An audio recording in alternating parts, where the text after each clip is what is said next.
I thought I knew what love was. I thought I understood what it meant to care for someone, to give my all.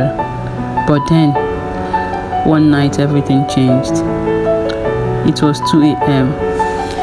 The world was asleep, but I was wide awake, sitting in my room with my newborn son in my arms. His tiny fingers wrapped around mine like I was his whole world. He had been crying for what felt like forever, and I was exhausted, bone tired. I was barely holding on. I wanted to sleep. I needed to sleep. But then he stopped. He looked up at me with those big, curious eyes, searching my face as if trying to memorize me. And that is the moment nothing else mattered.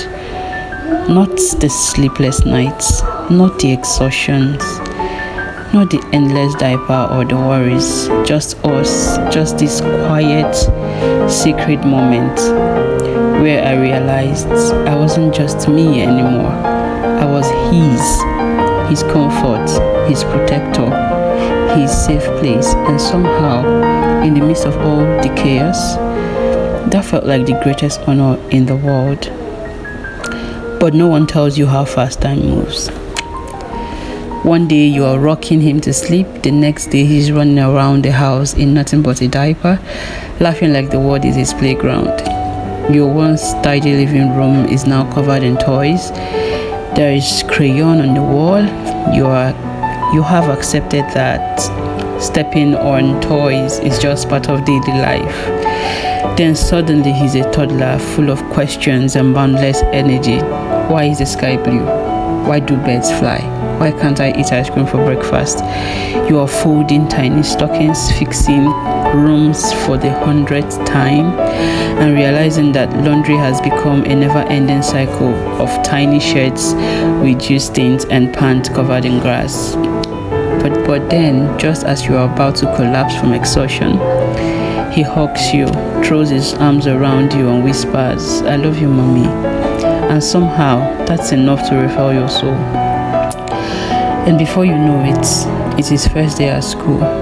You picked out the perfect little backpack, packed his lunchbox, and then walked into his classroom door, forcing yourself to smile even though your heart is breaking just a little.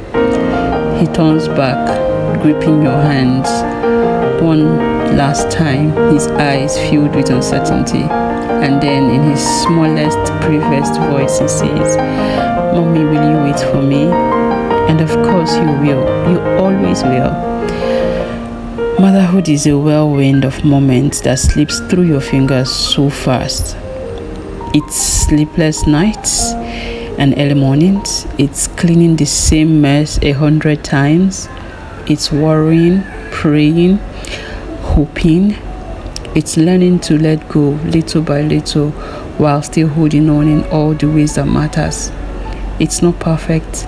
It's messy, exhausting, and sometimes overwhelming. But in between the chaos, there are these tiny, breathtaking moments that remind you it's all worth it. And that's the magic of being a mom. To every mother watching this, I know there are days you feel invisible, like all you do is clean, cook, and calm little meltdowns. I know there are moments when you wonder if you are doing enough, if you are being enough. But let me tell you this, you are more than enough. You are seen, you are valued, and you are loved. Your child may not remember the clean floors or the folded laundry, but they will surely remember the warmth of your hugs, the way you whispered "I love you" before bedtime, the way you made them feel safe in your world. Motherhood is not being perfect. It's about showing up, loving fiercely, and giving your best. Even on the days your best doesn't feel good enough. And trust me, Mama, it is. It is. So if there is no one who has told you this, you are doing an amazing job. You are shaping a heart, a mind, a future, and that is the most important thing in the world.